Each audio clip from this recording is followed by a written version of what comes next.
कांग्रेस से सांसद दीपेंद्र हुड्डा इस वक्त हमारे साथ हैं। हुड्डा साहब, अभी अभी हरियाणा से भारत जोड़ो यात्रा है वो खत्म हुई है। पहला सवाल तो ये, किस तरह का रिस्पांस आप लोगों को मिला है? सबसे पहले आपके माध्यम से मैं सभी हरियाणा वासियों का धन्यवाद करता हूँ। जिस रूप से फिरोजपुर जिरका मूड का बॉर्डर से लेकर और अंबाला शंभू बॉर्डर तक लगातार 9 दिन लाखों की संख्या में लोगों ने सड़कों पर निकल के जो आशीर्वाद दिया। पानीपत की रैली के अंदर एक ऐतिहासिक रैली, 3 डिग्री सेल्सियस में लाखों लोग उमड़ के आए उस रैली के अंदर। मैं हरियाणा पूरे प्रदेश को धन्यवाद करना चाहता हूँ और हरियाणा के हर कांग्रेस के कार्यकर्ता जिन्होंने दिन रात जी तोड़ मेहनत करी, क्योंकि आसान काम नहीं है 9 दिन तक टेम्पो मेंटेन करना। देश में सबसे ज़्यादा संख्या और एंथुजियाज्म के रूप में जोश को देखते हुए राहुल जी ने कहा कि संख्या और जोश दोनों देखते हुए देश में हरियाणा की यात्रा अद्वितीय थी, जबकि उनकी तुलना हरियाणा की कई ऐसे प्रदेशों से करी उन्होंने जहां कांग्रेस की सरकार है। वो तो राजस्थान भी होके आए, कांग्रेस सरकार है, जो अपना केरल के अंदर स्वयं वो सांसद हैं, मगर ऐसे ऐसे प्रदेशों से भी ज़्यादा हरियाणा के अंदर जो रिस्पांस और संख्या बल दिखी, तो ये प्रत्येक हरियाणा वासी को इसका श्रेय जाता है। दीपेंद्र जी, आपने कहा कि रिस्पांस बहुत अच्छा मिला है, तो यानी एक तरह से मान के चल रहे कि 2024 के लिए कांग्रेस पूरी तरह से तैयार है अब हरियाणा में? बिल्कुल तैयार है, लोग तैयार हैं। लोग हरियाणा के तैयार है, कांग्रेस से भी ज़्यादा लोग। भाजपा जजपा की जो सरकार हरियाणा में, इस सरकार की जो नीति, जिस नीतियों के अनुसार आज हरियाणा में देश में सबसे ज़्यादा बेरोजगारी, सबसे ज़्यादा महंगाई, भ्रष्टाचार और आपस की भेदभाव और विकास की पट्टी से हरियाणा को उतार दिया, इस तरह की नीतियां इस सरकार की रही हैं। ये सरकार विफल सरकार साबित हुई, पूर्ण रूप हरियाणा को पीछे लेगी सरकार। जो विकास में देश में आगे था हरियाणा, आज आप देखो हरियाणा में विकास की स्थिति। तो लोग अब इस सरकार से छुटकारा चाहते हैं और लोग तैयार हैं, और लोग कांग्रेस पार्टी को आशा भरी नजर से कांग्रेस की तरफ देख रहे हैं। चौधरी भूपेंद्र सिंह हुड्डा जी के नेतृत्व की तरफ देख रहे हैं। 10 साल की हुड्डा सरकार के कार्यकाल को भी लोग याद करते हैं, और यही बात प्रतीत हुई जब हम हरियाणा की सड़कों पे गलियों पे निकले इस यात्रा में। दीपेंद्र जी, आपने कहा कि बहुत सारा टेम्पो है वो हरियाणा ने इस भारत जोड़ो यात्रा से किया है। इस टेम्पो के लिए बीच में जो सबसे बड़ी दिक्कत कांग्रेस के लिए आती है, तमाम राज्यों में आ रही है, वो आती है गुटबाजी। ठीक है, इस भारत जोड़ो यात्रा में एक मंच पर सभी नजर आए, लेकिन अंदर खाते आपको भी पता है क्या स्थिति है। किस तरह से तमाम जो कांग्रेस के बड़े नेता है वो कैसे एक साथ इकट्ठे नजर आएंगे? क्योंकि 2017 में कांग्रेस हरियाणा में भुगत चुकी है, पंजाब में भुगत चुकी है। देखिए, कांग्रेस हरियाणा में एकजुट है और लोग भी हरियाणा में एकजुट हैं। यही संदेश जो है लोगों ने भी दिया कि लोग एकजुट हैं। हाईकमान ने जो 4-5 महीने पहले जो फैसला किया, उसको लेकर लोगों ने अपनी जो है सहमति इस यात्रा के माध्यम से व्यक्त की, और हाईकमान ने भी संदेश दिया कि आप सब एकजुटता से। और ये जो इश्यूज हैं, ये कोई लंबे चौड़े इशू नहीं। बड़ी पार्टी होती है, बहुत से राजनीतिक लोग होते हैं, सबका अपना कद होता है, सबके अपना स्थान होता है, सबका अपना संघर्ष होता है, लेकिन जब पार्टी की बात आती है तो सब एकजुट होते हैं। विचारधारा की बात आती है, सब एकजुट होते हैं। ये कोई कांग्रेस ही नहीं। अब भाजपा में हरियाणा में तो, कांग्रेस में तो अब कोई इस तरह की बात है ही नहीं, लेकिन बीजेपी में है असली। तो अब देखो बीजेपी में, नहीं, बीजेपी में तो जो है उनसे हम पूछेंगे, लेकिन अगर हम हरियाणा कांग्रेस की बात करें, किरण चौधरी के अभी हाल ही के दिनों में जो बयान है, देखो ऐसा है, अब क्योंकि विपक्ष को हमारे बारे में कुछ मिल नहीं रहा, अब ये तो कह नहीं सकते कि पानीपत की रैली में जो है लाखों लोग नहीं आए। वो ये कह नहीं सकते कि भारत जोड़ो यात्रा में अपार सफलता, हर जगह करनाल में भी लाखों की तादाद में लोग उमड़ के आ गए। बीजेपी वाले ये कह नहीं सकते कि जो बातें कही जा रही हैं कि हम कह रहे हैं भारत जोड़ो, यानी कि नफरत को प्यार से जोड़ो, बड़े बुजुर्ग को 6,000 पेंशन से जोड़ो, कर्मचारी को ओल्ड पेंशन स्कीम से जोड़ो, किसान को एमएसपी की गारंटी सम्मान से जोड़ो, गरीब को 100 गज के प्लॉट, 2 कमरे के मकान, और हर आदमी को जायज़ को राशन कार्ड से जोड़ो। ये बातें तो, इन बातों को के बारे में तो बीजेपी कुछ कह नहीं सकती। हरियाणा के हर गांव और शहर को हुड्डा सरकार की जैसी विकास की रफ्तार से जोड़ो, ये बात तो बीजेपी नहीं कह सकती, गलत है। तो फिर बीजेपी क्या कहेगी? अरे संगठन नहीं है इनका, इनके तो आपस में जो है वो है। अरे आप अपना देखो, हमारा तो हरियाणा के अंदर तो जो है कि लोग एकजुटता से हमारे साथ है, कांग्रेस एकजुट है। दीपेंद्र जी, एक और सवाल अगर हम बात करें, ठीक है आपने कहा कि बड़े हुड्डा साहब के नेतृत्व में 2024 लड़ा जाएगा, क्या आप भी स्टेट की पॉलिटिक्स में इंटरेस्टेड हैं? देखिए, मैं जो आपके प्रश्न का जो इशारा है उसका कोई अर्थ नहीं है, क्योंकि मैं कभी कोई किसी पद के लिए कभी राजनीति नहीं करी है, ना सार्वजनिक जीवन में मैंने कोई ऐसा संघर्ष किया है। लोगों के लिए संघर्ष किया है और करता रहूंगा। नहीं, मैं इशारा नहीं, बिल्कुल सीधा कर देता हूँ।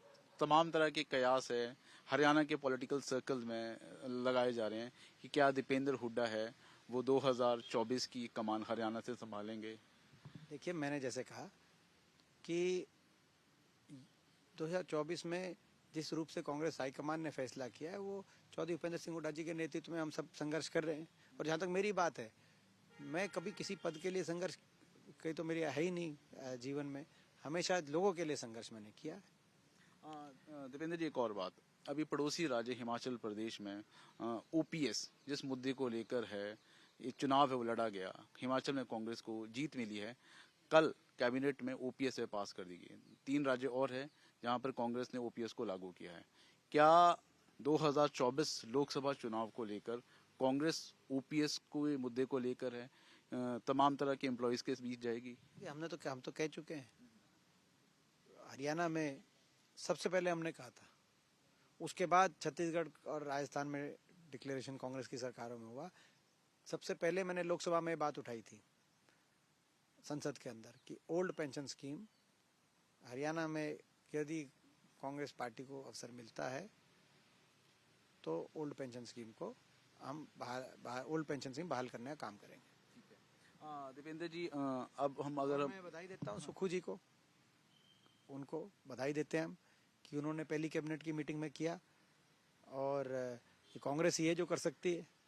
800 करोड़ का पहले साल बता रहे हैं खर्च, वो खर्च क्या है, वो तो 800 करोड़ का हिमाचल की बता रहे हैं, 800 करोड़ का खर्च बढ़ गया।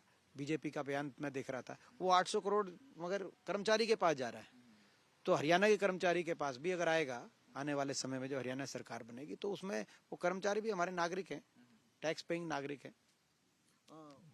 दीपेंद्र जी, अगर हम हरियाणा के परिप्रेक्ष्य में बात करें, क्योंकि 2024 में चुनाव है, अब आईएनएलडी कह रही हैं, अभय सिंह चौटाला ने कल कहा है कि आने वाले दिनों में हरियाणा में वो एक यात्रा है, परिवर्तन यात्रा उन्होंने नाम दिया है, कि वो शुरू करने जा रहे हैं, जहां पर हर गांव तक अपनी बात को पहुंचाएंगे, संगठन को और ज्यादा मजबूत करेंगे। सीधा मुकाबला उनका कह रहे हैं कांग्रेस के साथ है, बीजेपी के साथ तो ऑलरेडी 2 फाड़ कहते जेजेपी है। देखिए, ऐसा है, अब ये राज्यसभा में तो वोट बीजेपी से पूछ के डालते हैं बीजेपी को, ये राष्ट्रपति उपराष्ट्रपति चुनाव में बीजेपी से पूछ के बीजेपी के कैंडिडेट्स को वोट डालते हैं। तो ये यात्रा बीजेपी से पूछ के कर रहे हैं या कहाँ से पूछ के कर रहे हैं, बताएं, ये तो यही बताएंगे, हम क्या बताएं। दीपेंद्र जी, अगर हम हरियाणा में बात करें, आम आदमी पार्टी लगातार अपने कुनबा है उसको बढ़ाने का प्रयास कर रही है, क्या 2024 में किसी तरह से हरियाणा में कोई डेंट खास तौर पे कांग्रेस को पहुंचाए, क्योंकि बाकी राज्यों में भी आम आदमी पार्टी ने सबसे ज्यादा डेंट कांग्रेस को पहुंचा है? हरियाणा की स्थिति अलग है ललित जी, भिन्न है। यहाँ आम आदमी पार्टी को भी लोग समझ चुके हैं आदमपुर चुनाव के बाद कि आम आदमी पार्टी तो बीजेपी की पूर्णतः बी टीम है। आदमपुर में लोग देख रहे थे आम आदमी पार्टी क्या करेगी, क्योंकि पंजाब में नया नया इलेक्शन जीता था। लोगों ने बुरी तरह जमानत जब्त करा के उनकी केवल मात्र 1% वोट इसीलिए आई, जितनी भी उनकी वोट आई वो इसीलिए आई कि लोगों ने ये देखा कि भाई ये तो अब अप्रत्यक्ष नहीं प्रत्यक्ष रूप से बीजेपी को कैसे फायदा पहुंचे और कांग्रेस में कैसे नुकसान, समझ गए लोग। और लोग हरियाणा के राजनीतिक रूप से बहुत जागरूक हैं, लोग मौका नहीं चुकेंगे इस बार। लोग इस बार हुड्डा साहब के नेतृत्व में कांग्रेस की सरकार हरियाणा बनाना के मन बना चुके हैं, हरियाणा को दोबारा विकास की पटरी पे लाने का, हरियाणा में दोबारा खुशहाली लाने का, हरियाणा में दोबारा से वही स्वर्णिम दौर लाने का, जिसमें हरियाणा हर मापदंड में देश में अग्रिम राज्यों में शामिल हो। लोग मन बना चुके हैं और लोग आम आदमी पार्टी या किसी और कोई बीजेपी की बी टीम सी टीम, ये बी और सी टीम है जो आप सवाल पूछ रहे हैं। बी टीम में तो ये आम आदमी पार्टी है, सी टीम है आईएनएलडी बीजेपी की। तो ये तो उस तरह की टीमें हैं कि भाई जो बीजेपी ना भी समर्थन मांगे तो भी धक्के से समर्थन दे के आए। लेकिन आम आदमी पार्टी को क्या कांग्रेस हल्के में तो नहीं ले रही, क्योंकि अभी 8 सालों में ही है नेशनल पार्टी आम आदमी पार्टी बन गई है। नहीं नहीं, हमें पता है हरियाणा की स्थिति को। हमें, आपने देखा भी आदमपुर, केजरीवाल जी कहते मेरा गृह क्षेत्र है, 5 बार स्वयं केजरीवाल जी गए, 6 बार भगवंत मान जी गए, वहाँ जाके कैंडिडेट अनाउंस किया, बोला जो है कि भाई गृह क्षेत्र है उनका। सही बात है, उनका गृह क्षेत्र है, उनका परिवार भी है वहाँ आदमपुर में केजरीवाल जी का। लेकिन क्या वहाँ पे रिजल्ट रहा वो मुझे बताने की आवश्यकता नहीं है, क्योंकि मैं किसी का तिरस्कार नहीं करना आता बता के। लेकिन लोगों ने पूर्णतः उनकी नीयत को समझ के कि यह बीजेपी की बी और सी टीम इसलिए हरियाणा में सक्रिय हो रही है, किस तरह बीजेपी की इस सरकार को 5 साल का और लाइसेंस मिल जाए, खट्टर सरकार को। लोग ये नहीं चाहते। खट्टर दुष्यंत सरकार ने जो हरियाणा का नुकसान किया है, इस बार इनकी छुट्टी लोग करना चाहते हैं और हुड्डा साहब के नेतृत्व में कांग्रेस पार्टी की सरकार लोग बनाएंगे। मेरा आखिरी सवाल आपसे, अभी हाल ही में जिस तरह से जो राज्य खेल मंत्री है संदीप को, उनके ऊपर जो चार्जेस लगे हैं, जो सेक्सुअल आरोप लगे हैं, कांग्रेस इसको किस तरह से देखती है? क्योंकि मुख्यमंत्री साहब के जो बयान आए हैं, कहीं ना कहीं उन्होंने कहा है कि जब तक दोष साबित न हो जाए तब तक उन्हें गिल्टी नहीं ठहराया जा सकता। देखिए, बात वो सही है उनकी, no one is guilty unless proven. लेकिन न्याय की ये भी एक जरूरत है कि न्याय में दोनों ही पक्षों को बराबर का अवसर मिले अपनी बात को प्रूव करने का, आरोपी को भी और जिन्होंने जिस पे आरोपी को भी और जिसने आरोप लगाया वो भी। यहाँ क्या है कि ये संदीप सिंह है, ये कैबिनेट मंत्री में बने हुए हैं, सरकार ही इनको डिफेंड कर रही है, पूरी सरकार। जब सरकार इनको डिफेंड करने पे आ रही है, मुख्यमंत्री जी से लेकर एडवोकेट जनरल ऑफिस तक, और वो बने हुए हैं कैबिनेट, तो यानी कि सरकार ने तो उनको क्लीन चिट दे दी। तो सरकार ने उनको अगर निर्दोष साबित कर दिया तो फिर क्या, फिर उसके महिला को क्या जगह मिला, कोई अवसर मिला उन्होंने अपनी बात प्रूव करने का? मैं, महिला के परिजन मुझसे मिले थे, इनके पिताजी झज्जर के हैं और उनका ये उनकी वहाँ पे पंचायत भी हुई है हमारे इलाके की, और वहाँ पंचायत ने यही कहा है कि भाई ये कैबिनेट से हटाओ इनको। और इसमें तो ह्यूमन राइट कमीशन को उन्होंने पंचायत में ये कहा कि भाई विमेन कमीशन पे भी कोई इनका विश्वास नहीं रहा, क्योंकि विमेन कमिश्नर ने भी क्लीन चिट दे दी संदीप सिंह को। तो नेशनल ह्यूमन राइट कमीशन का संज्ञान ले और न्याय करे। हम ये नहीं कहते कौन दोषी है कौन नहीं दोषी है ललित जी, लेकिन कम से कम ये तो हो कि बराबर की जगह। मुख्यमंत्री जी के लिए तो राजधर्म होना चाहिए, राजधर्म में तो महिला भी इस प्रदेश की नागरिक है और ये संदीप सिंह भी नागरिक है। दोनों का कितनी जो है न्यायपालिका में दोनों को बराबर का अवसर मिले और दूध का दूध पानी का पानी हो।